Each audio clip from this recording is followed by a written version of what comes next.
بسم اللہ الرحمن الرحیم الحمدللہ والصلاۃ والسلام علی اہلہا۔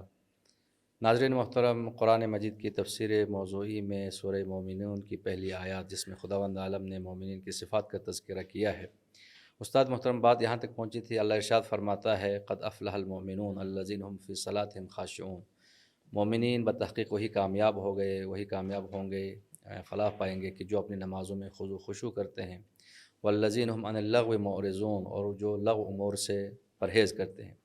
پھر اللہ ارشاد فرماتا ہے والذین هم للزکوٰۃ فاعلون، کہ وہ ایسے لوگ ہیں جو زکوٰۃ ادا کرتے ہیں۔ تو زکوٰۃ یہاں مراد صرف مالی زکوٰۃ ہے یا زکوٰۃ کا مفہوم اس سے وسیع ہے؟ بسم اللہ الرحمن الرحیم۔ قرآن کریم میں لفظ زکوٰۃ جو ہے اس کو ہمہ جہت اس کو استعمال کیا گیا ہے۔ ہر نعمت جو اللہ تعالیٰ کی بارگاہ سے انسان کی طرف آتی ہے اس کی ایک زکوٰۃ ہوتی ہے۔ علم کی ایک زکوٰۃ ہے، مال کی زکوٰۃ ہے، صحت و سلامتی کی زکوٰۃ ہے، وعلیٰ حاصل کیا ہر نعمت جو اللہ کی بارگاہ سے انسان کو ملتی ہے اس کی وہ للزکوٰۃ فاعلون، وہ اس کی اسے اللہ تبارک و تعالیٰ کے بتائے ہوئے طریق کے مطابق خرچ کرتے ہیں۔ جیسے علم کی زکوٰۃ اس کو نشر کرنا ہے، تو زکوٰۃ کا مطلب ہی کیا ہے؟ کہ کسی کو پاک کرنا، اس چیز کو پاک کر دینا اس چیز کو۔ تو مقصد ہے کہ ہر چیز جو اللہ تعالیٰ نے ہمیں امکانات دیے ہیں اس پہ صرف ہمارا رائٹ نہیں بنتا، بلکہ اس کے جو ہمارے اطراف میں جو لوگ موجود ہیں، جو دیگر اللہ کی مخلوقات ہیں، ان کو بھی اس کے اندر شرک وَمِمَّا رَزَقْنَاهُمْ يُنْفِقُونَ، جو اللہ تعالیٰ نے سورہ بقرہ میں فرمایا کہ یقیمون الصلاۃ، ایک نماز ایک حقوق اللہ کی ایک علامت ہے، اور وَمِمَّا رَزَقْنَاهُمْ يُنْفِقُونَ، زکوٰۃ ادا کرنا حقوق العباد کی ایک علامت ہے، یعنی ایک انسان جو ہے دونوں حقوق کو اس نے ادا کرنے ہوتے ہیں۔ تو للزکوٰۃ فاعلون سے مراد ہے کہ جو بھی اللہ کی طرف سے پہلے ان کو کانسیپٹ ان کا کلیئر ہوتا ہے کہ وَمِمَّا رَزَقْنَاهُمْ، میرے پاس جو کچھ بھی ہے، یہ جوانی ہے، یہ علم ہے، یہ مال ہے، شہرت ہے، اقتدار ہے، یہ سب کچھ چیز جو ہے وہ میرا ذاتی نہیں بلکہ اللہ کی طرف سے مجھے دیا ہوا ہے۔ اور پھر اس اللہ کی نعمت کو اللہ کے بتائے ہوئے دستور کے مطابق استعمال کرنا، انفاق کرنا، لوگوں کے درمیان اس کو سپریڈ کرنا، پھیلانا، یہ چیز جو ہے اس کو کہتے ہیں زکوٰۃ ادا کرنا۔ اور جو صاحبان فلاح و کامیابی حاصل کرنے والے جو صاحبان ایمان ہیں، ان کے کانسیپٹس بڑے کلیئر ہوتے ہیں۔ ورنہ اگر انسان کے پاس میں موجود ہے اور الحمدللہ رب العالمین کا نظریہ صحیح طور پہ وہ نہیں سمجھ سکا، تو پھر باقی ہر آنے والی نعمت، جیسے حضرت امام خمینی فرمایا کرتے تھے کہ علم حجاب اکبر ہے۔ اگر انسان کا تزکیہ نہ ہو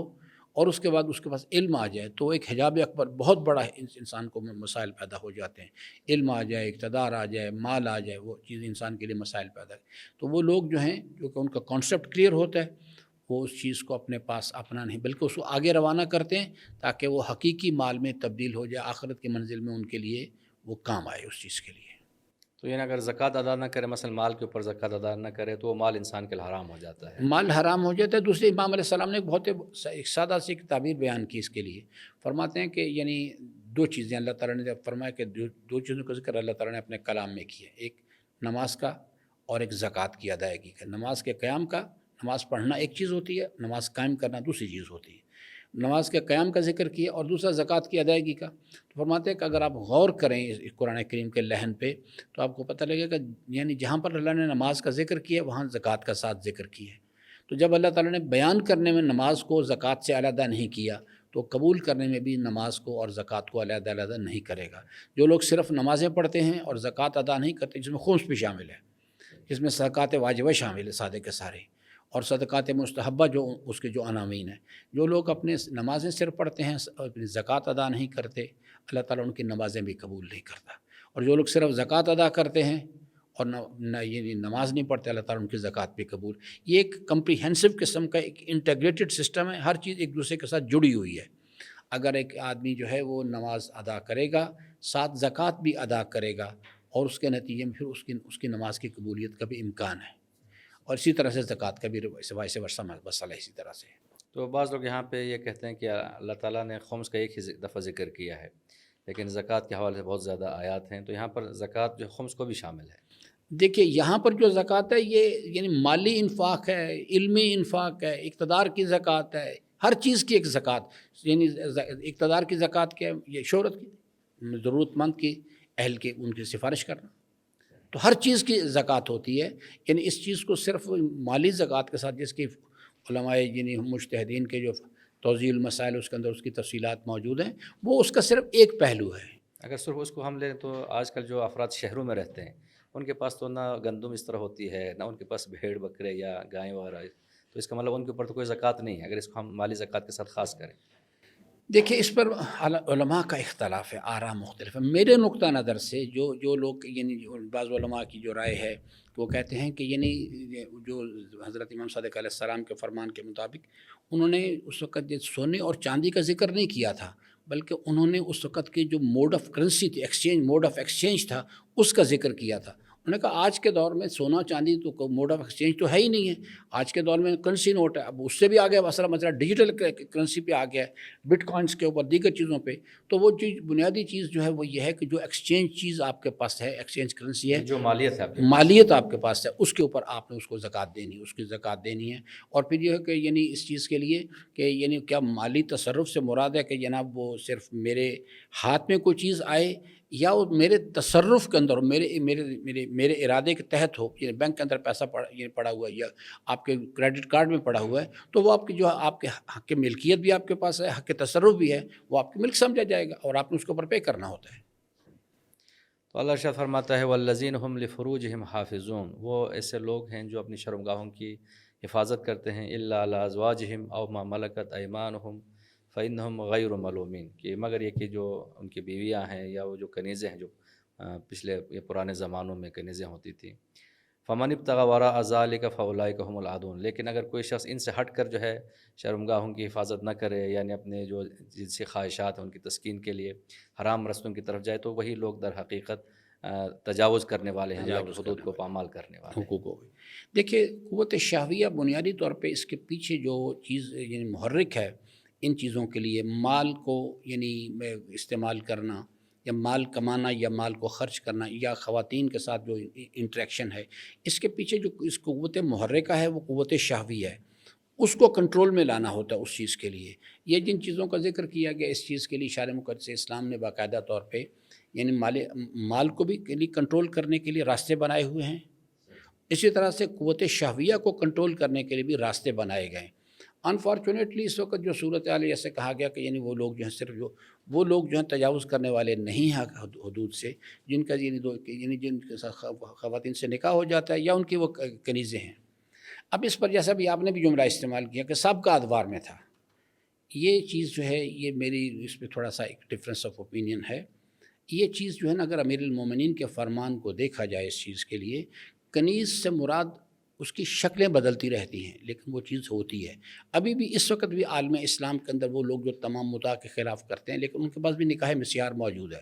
مختلف اس کی شکلیں موجود ہیں۔ بنیادی طور پہ امیر المومنین اس فرمان کو عملی زندگی میں لانا چاہیے جو انہوں نے جس وقت متاع کو حرام قرار دیا گیا تو امام نے اس کے اوپر ریئیکٹ کیا پھر اور کہا کہ اگر یہ شخص جو ہے اس کو حرام قرار نہ دیتا تو پھر کو ملعون ہوتا جو یعنی زنا کرتا۔ اس چیز کو عملی طور پہ علماء کرام کی ذمہ داری ہے کہ اس کے اوپر غور کریں اور اس چیز کو عملی زندگی کے اندر پریکٹس کروائیں،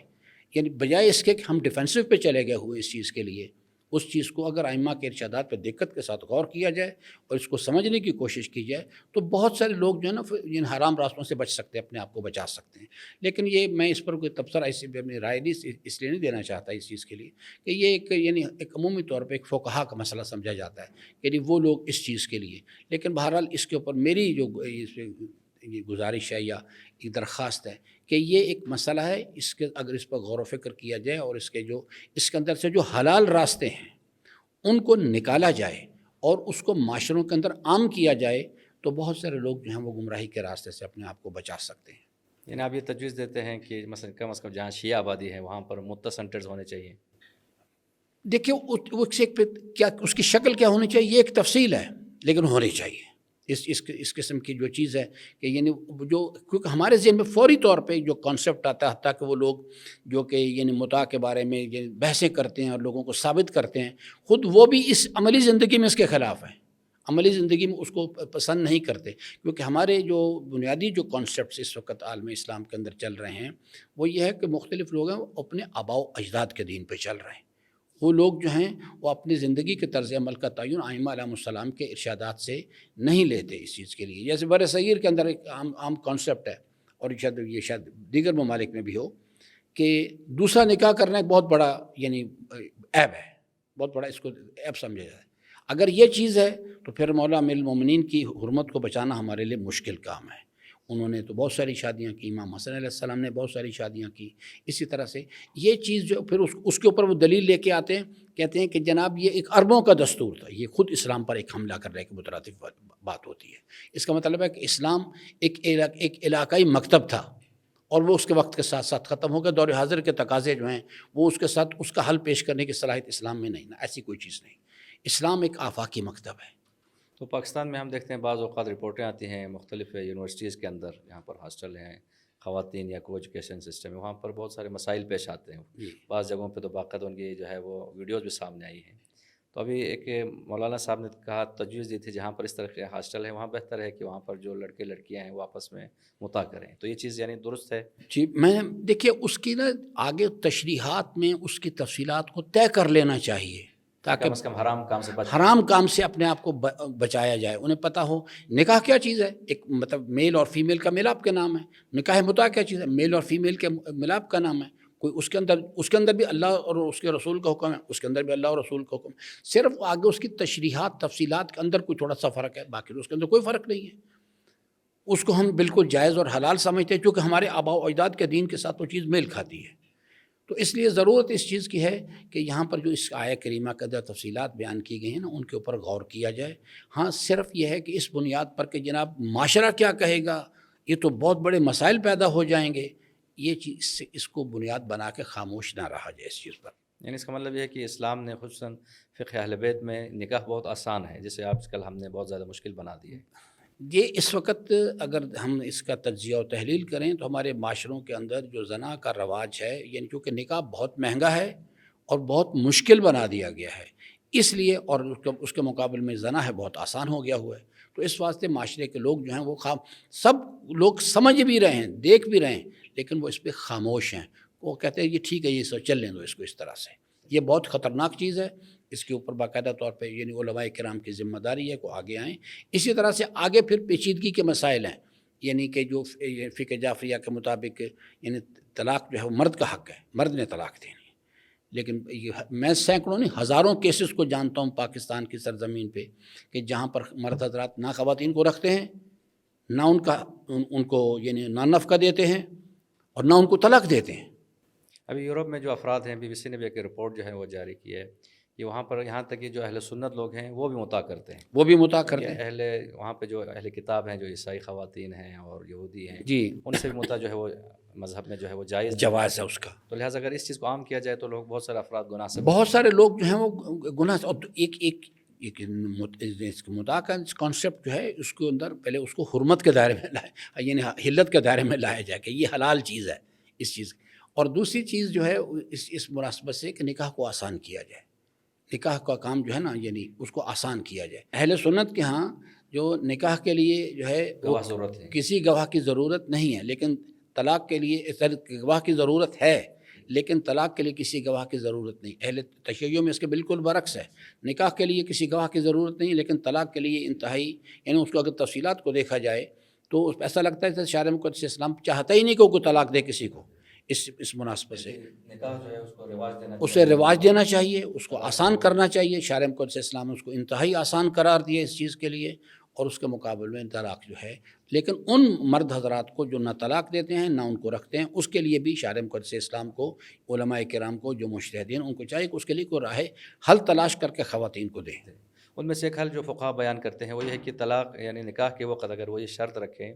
کہ وہ شوہر کی طرف سے وکیل بن کے وہ خود اپنے لیے طلاق لے سکتی ہے، دے سکتی ہے، تو تمام فقہا کا فتویٰ جو ہے نا وہ یعنی ایک حل اس کا یہ بھی ہے کہ اگر جو باشعور خواتین ہیں کہ وہ جی، یہ آپ نے جو ابھی جملہ استعمال کیا باشعور، یہ مسئلہ ہے اصل میں۔ تو ہمیں ہماری جو ذمہ داری ہم شعور دیں لوگوں کو۔ جی، مسئلہ جو ہے وہ یہ ہے کہ وہاں پہ یعنی خواتین کو عام طور پہ جو نکاح ہوتا ہے خاتون سے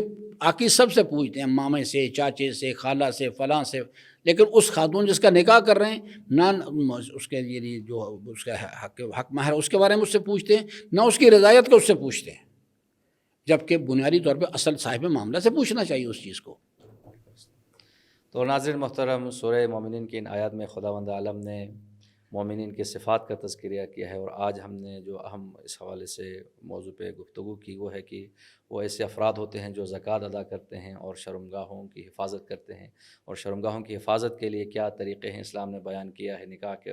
آسان کیا ہے، اور باقی جو امور ہیں خداوند عالم ہم سب کو قرآن مجید میں غور کرنے، عملی زندگی میں قرآن اہل بیت کی تعلیمات پہ عمل پیرا ہونے کی توفیق عطا فرمائے۔